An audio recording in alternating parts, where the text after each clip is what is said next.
안녕하세요. 집하는 누나입니다. 오늘은 부동산 현장 소식이 아닌 신용점수 1000점 빨리 올리는 방법에 관한 제 개인적인 경험을 공유하려고 합니다. 작년 여름까지만 해도 신용점수가 많이 떨어져서 700점대를 유지하고 있었거든요. 가을부터 조금씩 오르더니 얼마 전에 드디어 신용점수가 1000점이 되었습니다. 아시다시피 올 크레딧, 나이스 두 가지가 있잖아요. 올 크레딧 1000점이 된 거라 굉장히 의미가 있습니다. 보통은 나이스가 점수가 더 높고 올 크레딧이 조금 더 낮잖아요, 대부분이. 그런데 이번에 1000점이 돼서 저도 정말 놀랐고, 살면서 신용점수 올 크레딧 1000점은 처음입니다. 물론 나이스도 1000점이 되어본 적은 없어요. 어떻게 몇 달 사이에 1000점이 될 수 있었는지 자세히 분석한 내용이 있어서 정리해 드릴게요. 카카오톡 신용관리에 저는 종종 들어가거든요. 거기에 보니까 제가 1000점이 된 이유에 대해서 자세하게 분석을 해놨더라고요. 개인마다 조금씩 차이가 있을 수 있습니다. 감안하시고 영상 끝까지 시청을 한번 부탁드릴게요. 대출 받기 전에 신용점수 고민인 분들 많으시잖아요. 대출 신청까지 기간이 남아있다면 영상을 참고하셔서 한번 시도를 해보시기 바랍니다. 카카오톡 신용관리를 우선 들어가 보세요. 그러면 신용점수가 두 개가 나오는데, 신용점수 올리기 가끔씩 눌러보시면 종종 몇 점이라도 올라갑니다. 안 올라갈 때도 있더라고요.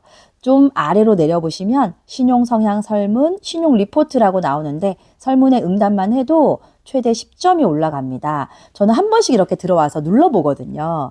신용 리포트를 누르면 신용 분석 결과가 나오고, 그 옆에 관리 유형 탭이 있는데 눌러보면 지금의 내 신용 점수에 좋은 영향을 준 행동에 대해서 분석한 내용이 나옵니다. 제가 1000점이 된 이유 여러 가지가 있는데 한번 공유해 보도록 하겠습니다. 엄격한 관리자 눌러볼게요. 신용관리의 시작은 내 신용 상태를 꾸준히 확인하는 습관입니다. 앞으로도 내 신용 상태를 틈틈이 확인해 주세요 라고 나오는데, 최근 한 달간 4일 이상 신용관리를 방문해서 확인하는 것도 신용 점수를 올리는 데 도움이 된다고 합니다. 그러니까 저처럼 카카오톡 신용 점수 확인하는 것도 한 번씩 수시로 해보세요.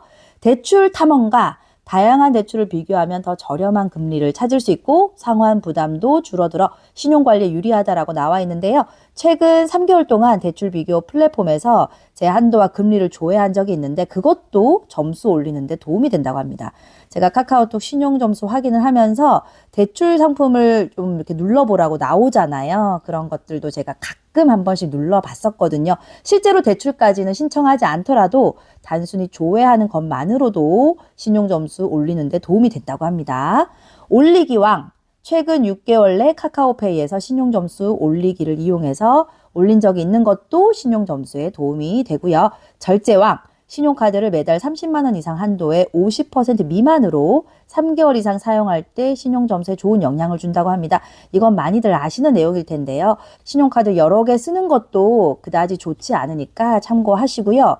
저는 신용카드 한도를 지금 계속 올려놨거든요. 상향 조정이 가능하다고 문자가 오잖아요. 그럴 때마다 올려놨습니다. 그래서 한도 대비 실제로 결제하는 금액이 그렇게 크지가 않아요. 그런 부분들도 굉장히 도움이 됐고요. 일시불 러버, 신용카드를 할부 없이 일시불 위주로 사용했다고 나오는데요.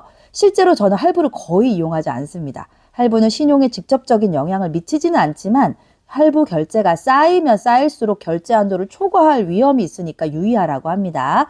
체카메이트, 체크카드를 월 30만 원 이상 6개월 이상 꾸준히 사용하는 것도 도움이 된다고 하는데, 체크카드를 원래 저는 사용하지 않았어요. 제가 주로 거래하는 은행은 수협이거든요. 그동안은 체크카드가 없었다가 작년 가을부터 수협 체크카드를 발급해서 쓰고 있는데, 정확하진 않지만 그때부터 신용점수가 부쩍 많이 올라간 것 같습니다. 이건 제 개인적인 경험입니다.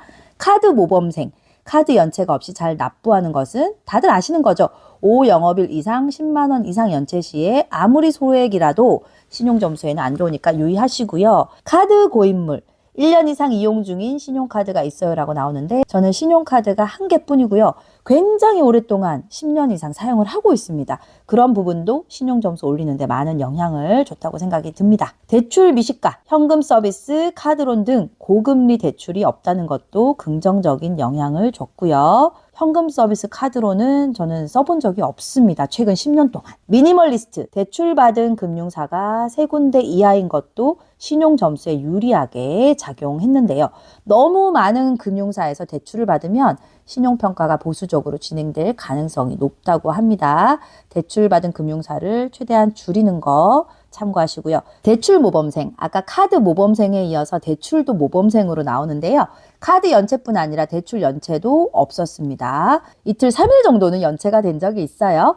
5영업일 이상은 아니었으니까 영향을 주지는 않았겠죠. 대출 고인물, 보유 중인 대출 중에 개설한 지 1년이 넘은 대출이 있어요 라고 나오는데요. 연체 없이 꾸준히 1년 이상 이자를 잘 상환한 것도 도움이 되었습니다. 보유하고 있는 활동 배지가 많을수록 신용 관리를 잘 하고 있는 거라고 하는데요. 신용 점수 관리를 또 잘 못하면 이 배지가 회수될 수도 있다고 합니다. 잘 보셨나요? 이건 개인적으로 조금씩 차이가 있는 거니까 참고만 하시고요. 신용관리 잘 하셔서 지금 중도금 대출을 앞두고 있으시거나 개인적으로 대출을 앞두고 있는 분들 조금이라도 도움이 되셨으면 좋겠습니다. 제가 1000점이 된 게 생애 최초라서 기쁜 마음에 영상을 한번 올려봤습니다. 누군가에게 조금이라도 도움되기를 바라면서 영상 마치도록 하겠습니다. 도움되셨다면 좋아요, 구독하기도 부탁드립니다. 감사합니다.